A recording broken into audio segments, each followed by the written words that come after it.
Dan Brady is no stranger to politics. The Bloomington native is a former state representative, and as of May 1st, he will be the mayor of Bloomington. Dan, thanks for coming in. Thanks for having me, Mark. Good to be with you. Congratulations on your win. Thank you very much. So before we talk about some issues involving Bloomington, I'm curious, after all of your years as a representative, and of course you were the coroner for the county for a while, why the run for mayor? Well, several reasons, but one was I can still hear my father speaking to me saying, go where you think you can do the greatest good. And at this stage in my life, coming off a statewide race and my years as representative and exploring some other options, I've really felt that staying right at home might be the best place for me to do the greatest good. And so had some encouragement with friends and family, looked at the lay of the land in Bloomington and thought there were some things I could bring to the table and help with citizens of Bloomington and Bloomington overall. And so I explored it further and then decided that I was going to run for mayor of Bloomington. And here I am. Well, your family must have been happy knowing that you could still be in politics and be at home every night. Yeah, I think so. Depends on what day you catch my wife, Terry. But looking at 60 precincts versus running statewide in 102 counties, or a legislative district where you have at least three, it's mostly 3 counties, 4 counties, or petitional congressional run with 17 or 16 counties. I just felt that it was time, and I had the flexibility from my business side of things to be able to give back and be flexible. It's a part-time job, but if you work it like I believe I'll work it, and many others have over the years, it's a full-time job. Mm-hmm. So I'm excited and ready to go. What are some of your proudest accomplishments in your time as a state representative, more than 20 years? Well, I think when you look at my role as representative, obviously I had represented Bloomington, either all of Bloomington or parts of Bloomington, my entire time in the Illinois General Assembly. From my role as representative, I was very involved, obviously, with things that community was. Illinois State University, so higher education. Business in the area of insurance, State Farm, Country, and others. But I also focused in quite a little bit on areas of public safety, the business-related aspects, but also identity theft. Many years ago, when I first was elected, I worked on a number of pieces of legislation. One was really after you were involved with identity theft, trying to restore your credit rating in the state and nationally.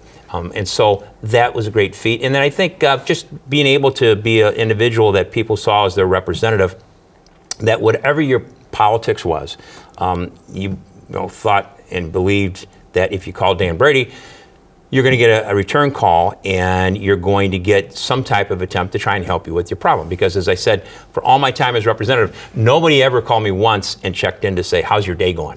They called me because they needed something. They needed help. Exactly. In 2022, you decided to take a shot at the Secretary of State office. What made you want to take that leap?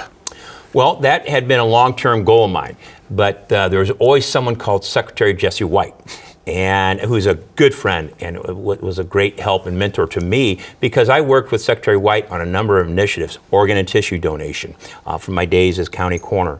I worked with the Secretary on driving-related issues for young people as former coroner, and in a number of other areas in the Secretary of State's office, and carried some legislation for the Secretary. And we developed a friendship. Now, we're 2 different parties, but lo and behold, you can do that. You can get along with other people, the other parties. And so the Secretary had been there for a long time. When he decided that he was not going to run, that was probably the only opportunity in my lifetime that I was going to have that chance to do something that I felt really I had a great resume for, and that was Secretary of State. Mm-hmm. We got halfway there, but not all the way. So our Secretary of State today, Mr. Janelius, Alexi, and I was glad to be on a transition team of his when all this was said and done and help in some areas. So, and we stay in contact today. In your time as state representative, you were reelected many times, sometimes unopposed, but the times you were opposed, you won handily. What was it like after 20 plus years not winning? Well, it was the first. And the first election that I'd ever lost, if you mean the general election Secretary of State, that was an experience that nobody likes. But someone once told me that success is never final and failure is never fatal. And so we moved on. We took some time and got our youngest Tom out of school, college, and then looked to where we might be able to go back and give back and help. And that was the fit. But certainly nobody likes to lose. I don't like to lose. But when you look at what I accomplished, and in that primary in particular, I wasn't the Republican Party's chosen person. And so I went against the establishment there, and I became the Republican nominee. I was close. Closer than any other Republican running on that ticket in the general election for the statewide offices. But nonetheless, everything happens for a reason, Mark, in life, and I wish I knew exactly what that was. But I'm here now and ready to serve Bloomington. Working as a funeral director, that's such a unique job. And emotionally, you have to be very strong. You're around a lot of grieving people all the time. What did you learn in the business that you're still in that has helped you in politics? And you know all too well what that profession is like, and trying to help families at their worst time, their most difficult time in their life. One of the things I learned, especially in my time as coroner, as it relates to the political side of things and interacting with people and trying to help them and return their calls or interact with them, was getting back to them, and meaning that people I can always remember as representative, they would say, it's Sunday night at 6:30. Yeah, but you called me earlier in the day. I'm trying to get back to you. And that, by that I mean it was never 9 to 5 to me. Weekends, those are nice, but weekends meant work. Holidays, those are nice, but that meant work.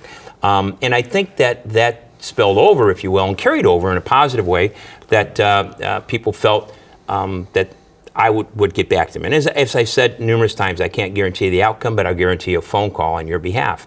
As I said earlier, people reach out to the representative because they want to be represented and they got an issue.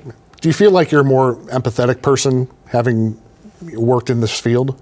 Oh, I think so. It helps you from one standpoint, at least. You put in perspective what's really important in life, and all the things that we think are so important and that we have control over or need to have control over really doesn't matter when it comes to losing a family member, as you well know. And that situation where you're able to help is extremely important. Teaches you patience, empathy, as you said. And that can be applied in what you do in serving people that need help or assistance when it comes to government. And so I think that part of my resume that I've built over the years has been an eye-opening experience to help people. On Election Day, we have a mayor in Peoria now, Rita Ali, who's going to have a second term. Chris Coos won again in Normal. These mayoral processes are supposed to be non-political, but of course they are. Yeah. Your race didn't seem to have any big controversies or mudslinging, whereas some of the others may have had a tinge of those. What do you attribute that to? Well, there's a tinge to it. And whenever, in whatever the race is, whenever you have to or don't have to, not attack, but kind of scratch the surface of somebody's character. That gets touchy, and when you do that, people are going to respond. And when you kick the dog, it's not going to just lay there; it's going to get up. And so there's a little bit of that. But what drew me to this race also, from a political standpoint, was nonpartisan. And in my role as representative, and in county government too, but especially as representative, I was always in the minority. So to get anything done for the district I represented, I had to work across that aisle. I had to build relationships, and you hear this a lot. But I'm very sincere about that, and true, there are those who just can't let the R thing go. There are those who just can't let the D thing go. And one of the things that was eye-opening to me when I announced I was running for mayor in Bloomington, a good friend invited me to a Democratic fundraising dinner. And prior to that, I got to go to the Republicans' dinners and listen to how bad the Democrats were. This time I got to go to the Democrat dinner and listen to how bad the Republicans were. So it was something that was a good experience, and trying to keep that nonpartisan role in city government, I think, is really important. And I see creeping in, though, that I saw from my own race, creeping in that people are trying to bring back a party aspect of things in a municipal, nonpartisan race. Because there's just people, as I would work, my own hometown, where I was born and raised, some people were just couldn't get the blinders off about things. And they said, well, yeah, but you're a Republican. Yeah, but this is a nonpartisan race. Yeah, but you're a Republican. I'm like, you got to be kidding me. But that's the mindset of some people, and then we wonder why we have some of the problems we do. Well, it seems like these days, especially in the federal level, state level, Oh, no, right. you're either very left, you're very right, you're very liberal, you're very conservative. Right. But even in your time as a state representative, even though you are a Republican, you seem to be more towards the moderate, the centrist end of things. Do you think that helped you in this race? I do. What also helped me in this race, and to back up for 1 minute, what I always tried to do was put myself in the other person's shoes, meaning whatever their political beliefs are. I was more about what can we get done versus the political party ideological standpoint of things. And I to this day, I still struggle with people who would walk the plank for a political party. Meaning, just that mindset is hard to believe versus trying to get something done and work with somebody else, whatever their party belief is. So that was one aspect. And also what helped me, I believe, in the race is that I knew the people of Bloomington and the people of Bloomington knew me. And whether they believed in my politics or what it was or wasn't, they could tangibly see, I know Dan because I know him from here or there or wherever. And he's responsive, he's reliable, he's an individual I think would do a good job no matter which political party is. Wish everybody believed that, but not everybody did in the race, obviously. But majority did, and I think that's very important. Well, as a candidate, you've been able to observe the present and previous government in Bloomington, and everybody knows who you are. What do you think about the council that's there now? Have you had any contact with them before you started the job? How do you think you're going to be able to work with them? I think well. I think when you look at my role as representative, I worked with, I think, almost 5 different mayors in the city of Bloomington, several different city managers. I don't know how many different members of the council, and working on projects for Bloomington and bringing, hopefully, things back for Bloomington and capital dollars and things from the state. Looking at the new council that's going to be sworn in on May 1st, there are going to be new faces there. And I think I've reached out and talked and had a good rapport. But look, the issues are going to be many, and where you're going to go and find the votes needed as mayor to do some of the things that you think need to be done and find that common ground, that's going to be a challenge because there are several of us and some folks that will be brand new. And yeah, we're cut from a different political cloth, so we're going to have to find that common ground. Let's talk about some of the issues that are going on with Bloomington. Lately in the news, it's been the city's water supply, namely that it stinks and it tastes funny. This seems like an issue that just popped up. I don't know if it really just popped up or if it's been something that's been ongoing and now it's kind of at a breaking point. What's your take on the water situation? Well, I was just at the water plant yesterday up at Lake Bloomington, and in a program that was being by the Soil Water Conservation of McLean County, which was very informative. And I've been involved in the ongoing problem from the standpoint of trying to learn more about it. I'm far from any expert in any side of the water, except I know from knocking on doors in Bloomington that people would tell you about the water and that it smelled and it tastes bad and it had things in it. When your water rates go up and the quality of your water goes down, that's a recipe for a big problem. And when you say going back a little bit, we can go way back, I think, when some priorities towards water should have been followed through and they weren't. But we've got to move forward now. My concern right now is, as the mayor-elect, is what's been done thus far. Is it truly clearing the problem, and is it truly bringing down the levels that we need to see come down? And there's an answer or might say excuse for a lot of things that have happened, But the reality is, we are at a point, some say it's getting better, which I believe that it is, but we're at a point where we have restaurants that use bottled water to cook with. We have individuals going to those restaurants buying. We have individuals saying, we're going to eat normal because the water's better. So all those things are very concerning. And I know we have good people working on this issue, but in my plan that I had put out regarding the water, I want to make sure that we're networking with some more expertise in that area of not only state, but national. And so switching over here today or tomorrow to Lake Bloomington to start pumping out of there, I hope that's the help. Some of the equipment that is been purchased and coming in, I think will be helpful. But long term, I think Bloomington needs to be looking at how do we get off the surface water and talk about the groundwater. Let's talk a little bit about the 2026 budget, projected to be less than we currently have. Correct. What are your thoughts on the budget? I guess there's a projected property tax revenue drop. That's why we're not going to be spending as much money next year.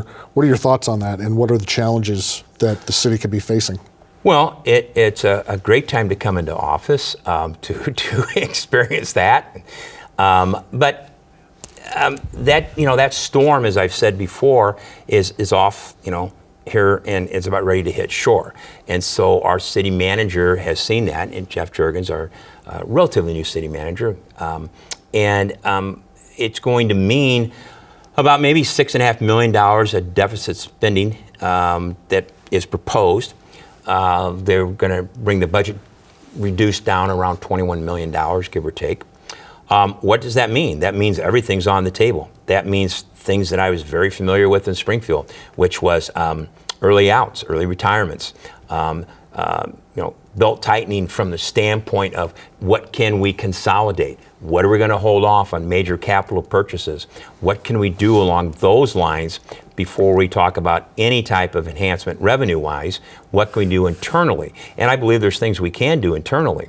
But we're talking about this type of challenge and storm about ready to hit shore when we have projects in the city of Bloomington like the revitalization of downtown Bloomington, money that's been not only appropriated by the city but other means, a TIF district for it. So we're going to have a big cheerleader for Bloomington in a lot of respects to bring capital dollars back home and try and deal with the internal problems of the finances.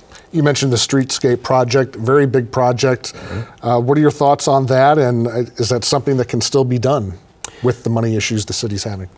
Yes, I believe it can be, and I think it's going to take the stewardship and direction, as I said, of a cheerleader that's a big, loud cheerleader for Bloomington on a lot of fronts.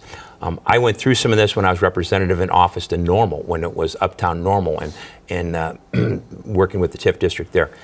What I know is the council has passed this, and it was unanimously passed by the council, present council that we have. It's roughly a 6-phase plan.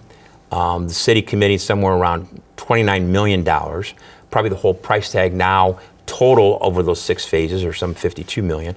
And I think that the focus right now that gets lost a little bit with some people is that it's the core infrastructure of downtown Bloomington that's going to get help first. It's desperately needed in downtown, not only from the sewer infrastructure, but other type of underground utilities that need to be looked at and prevented. And I think that has been a negative aspect of the city over the years, meaning not keeping up with what needs to be done. So it's a lot more than just a fresh coat of paint. It's a lot more than just a fresh coat of paint. Yeah. Let's talk about a problem that Normal's facing, that Peoria's facing, the situation with homeless, the unhoused. Mm-hmm. What are your thoughts on what the city can do? I know Home Sweet Home Ministries has a plan, and they're building a small cabin village for at least housing for these folks, but they also need jobs and things like that. What are your thoughts? My thoughts is you probably don't have enough time on the show to give you all my thoughts, but the first phase was of my thoughts was back in the summertime when we had people down at Home Sweet Home Mission in tents laying on asphalt of getting up to 110 degrees. And I had made a proposal that we should have an emergency declaration made by the disaster council locally, on to state government, to the governor, have him make a disaster, and then bring in some help from the state through the Office of Homelessness, which was a new office relatively, that has some funds to assist. We then move into Bloomington side of it when you talk about the winter months, and we had purchased a new, what will be a new city yards. And I had made a suggestion last September that we go out and use some of those 24, 26 facilities that are out there right now, like Morton Sheds, put people in there just temporarily to get them through the winter months. Now we have a situation to where the tents are highly visible, and at least two areas of homelessness encampments, you might say. The answer is it's a Bloomington normal problem, just like it is for so many other communities. So what are you going to do? Well, you can take the eyesore and the problem, and you can try and move it elsewhere.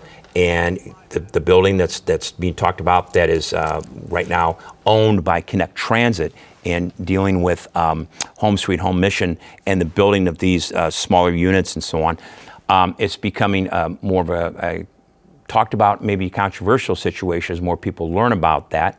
And so we'll have to see. My answer is it's not going away, but there's a lot of individuals that have been working on it, but there's going to have to be some decisions made here shortly that probably aren't going to be very popular.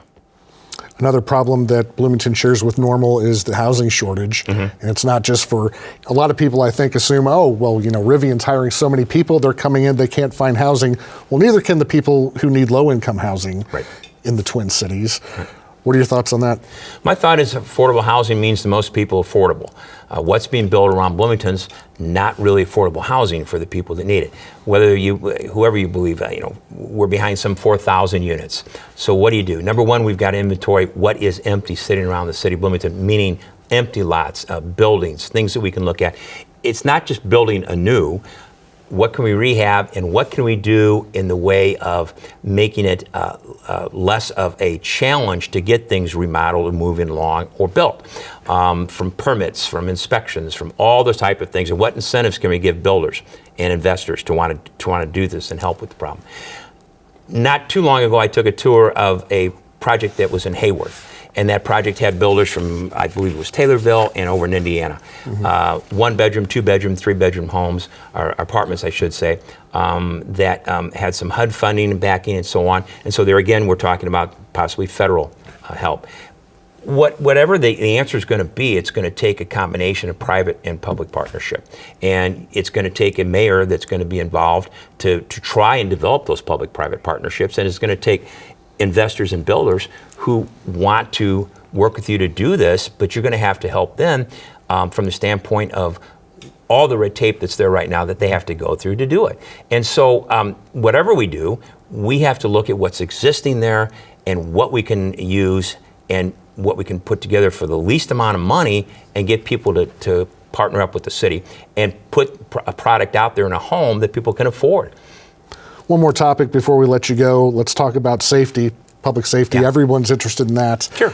How do you think Bloomington is doing in terms of keeping its residents safe? And would you like to see anything improve, change, anything like that? Well, there's no community that's not without their challenges in public safety. In fact, throughout the campaign, I talked about public safety, made it a cornerstone of my platform. And without public safety, people are going to want to come to your community. One of the reasons I got into running for mayor of Bloomington was when we had a shooting on our street, where I live, where I call home in Bloomington. No one is immune from the problem of violence with that.